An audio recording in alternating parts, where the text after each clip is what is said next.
আসসালামু আলাইকুম, সবাই কেমন আছেন? আশা করি ভালো আছেন। আজকে আপনাদের মাঝে নিয়ে এসেছি পাস্তার পায়েস রেসিপি। পাস্তা তো অনেক রকমের করেই আমরা খাই, কিন্তু আমার কাছে মনে হয়েছে এই পাস্তার পায়েসটি সবথেকে হেলদি খাবার। দেখুন কতটা পারফেক্ট এবং ইয়ামি দেখাচ্ছে। অনেকটাই হোয়াইট সস পাস্তার মতো দেখাচ্ছে। তো এখানে আমরা লিকুইড দুধ নিয়েছি, এটাকে আগের থেকে একটু জাল করে নিয়েছি, আর একটু জাল করে আমরা ঘন করে নিব। দুধটা যত ঘন হবে এই পায়েসটা ততই পারফেক্ট হবে। তো এখানে আমরা এমন পাস্তা নিয়েছি, আপনারা যে কোনো পাস্তা নিতে পারেন। আমার ভিডিওটি ভালো লাগলে আমার চ্যানেলটি সাবস্ক্রাইব করে পাশে থাকবেন এবং বেল বাটনটা অন করে রাখবেন। আর এর মধ্যে যারা সাবস্ক্রাইব করে দিয়েছেন তাদেরকে অসংখ্য ধন্যবাদ। তাদের জন্য দোয়া ভালোবাসা থাকবে সব সময়। তো এখানে একটা ছোট এলাচ অ্যাড করে দিয়েছি জাস্ট একটু স্মেলের জন্য।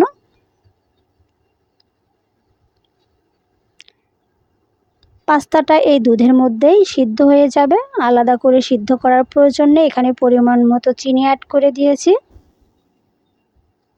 আপনাদের পাস্তা অনুযায়ী আপনারা চিনিটা অ্যাড করবেন। খুব ভালো করে মিশিয়ে নিব। বাচ্চাদের জন্য এই হেলদি খাবার এটাই। এখানে 3 টেবিল চামচ পরিমাণ গুঁড়ো দুধ অ্যাড করে দিব। এতে পাস্তাটা টেস্ট বেড়ে যাবে এবং অনেকটাই ঘন হয়ে আসবে। খুব ভালো করে এটা অনবরত নাড়তে হবে।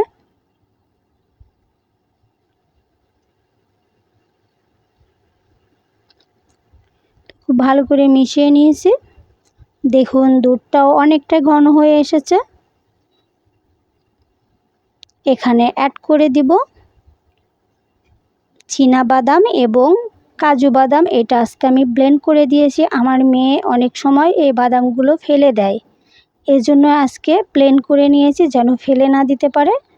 আপনাদের বাচ্চারাও যদি এমন করে আপনারাও এই পদ্ধতিটি অবলম্বন করতে পারেন। তো এটা খুব ভালো করে মিশিয়ে নিব। আর এখানে বাদামটা আমি খোসা সহ নিয়েছি, এতে হোয়াইট সস পাস্তার মতো একটু দেখাবে। আপনারা চাইলে খোসাটা ফেলেও ব্লেন্ড করতে পারেন বা এমন আস্তও দিতে পারেন। এখানে কিশমিশ দিয়ে দিচ্ছি। এখানে চাইলে আপনারা অন্য আরও যে কোনো বাদাম অ্যাড করতে পারেন। আমার ভিডিওটি ভালো লাগলে আমার চ্যানেলটি সাবস্ক্রাইব করে পাশে থাকবেন। আর আজকে একটা আপনাদের উদ্দেশ্যে কথা বলছি। আপনারা অনেকেই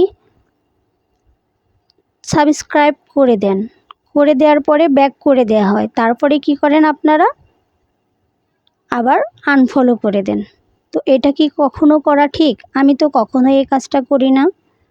তো আপনাদের উদ্দেশ্যে রইল যে আপনারা যদি একবার ফলো করে কখনো কাউকে আনফলো করবেন না।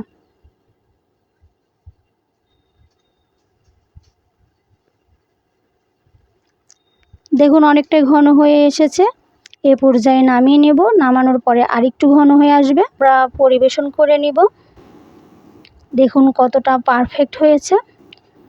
তো আপনারা দয়া করে কাউকে ফলো করে আনফলো করবেন না।